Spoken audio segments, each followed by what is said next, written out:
नाज़िन नए देरे में कायदे अवाम शहीद ज़ुल्फ़िकार अली भुट्टो के नंढे फर्ज़ंद शाहनवाज़ भुट्टो की 38वीं वरसी मल्हाई वई। नओं देरो हाउस में क़ुरान ख़्वानी कई वई। इज्तिमाई दुआ घुरी लंगर तक़सीम कयो वियो। उन हवाले से पेश आहे सलीम रज़ा सोलंकी की हीअ रिपोर्ट।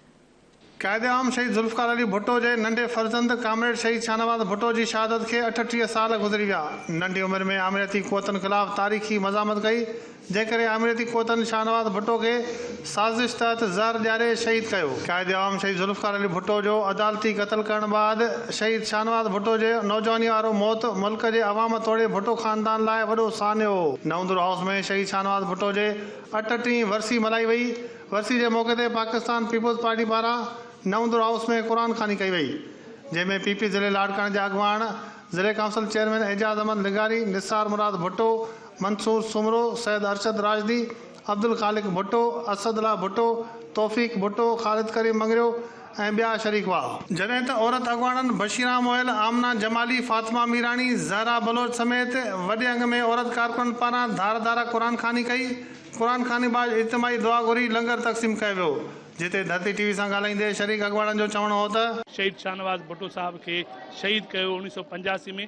38 साल गुज़री चुका आहिनि, पर शहीद शाहनवाज़ भुट्टो साहब अॼु बि असांजे दिलनि में ज़िंदा आहे। जीअं त अॼु शाहनवाज़ अली भुट्टो साहब जन जी 38वीं जेका वरसी आहे, असां त अॼु बि ईअं सम्झूं था त अॼु बि असांजे लाइ उहो ई कारो ॾींहुं आहे जंहिं ॾींहुं असांजे लीडर खे शहीद कयो वियो हुयो। भेटा पेश कयूं था, हे ॾिसो था क़ुरान ख़्वानी हले थी ऐं शाहनवाज़ भुट्टो जी जेकी कुर्बानी है नौजवान उम्र में हुन जेकी शहादत पाती। असांजो मीर शाहनवाज़ भुट्टो तमामु इन्हनि जूं वॾियूं हिकिड़ी पाकिस्तान पीपल्स पार्टीअ में तमामु उन्हनि जूं वॾियूं कुर्बानियूं हुयूं। नवां जवान हुया, यंग हुया। बिलावल भुट्टो ज़रदारी साहब, उनखे उहो नौजवान आहे, नौजवाननि जो असांजे यूथ वारनि जो हिकिड़ो हीरो पैदा थियो आहे। अलाह से हुनखे वॾी ज़िंदगी ॾींदो। ईंदड़ वक़्त में असां पाकिस्तान जो असां हुनखे वज़ीर आज़म ॾिसंदासीं।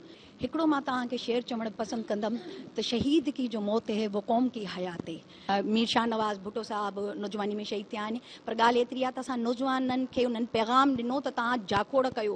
शाहनवाज़ खान जी अॼु 38वीं वरसी आहे। यकीनन असांजे लाइ कामरेड शाहनवाज़ खान जी जिदोजहद जेका आहे उहा असां असांजे नौजवाननि जे लाइ हिकिड़ो उत्साह आहे। पीपल्स पार्टी जा वर्कर ऐं जियाला जेको आहे पंहिंजे क़ाइदीन जा ॾिहाड़ा कॾहिं बि न आहिनि विसारींदा। कामरेड शहीद शाहनवाज़ भुट्टो मुल्क में जमहूरियत जी बहाली ऐं अमरीती क़ुव्वतनि खे ललकारींदे शहादत क़बूल कई, पर कॾहिं बि न झुकियो। अॼु संदसि 38वीं वरसी ते कारकुननि संदसि मज़ार ते हाज़िरी भरे ज़बरदस्त ख़राज अक़ीदत पेश कयो आहे।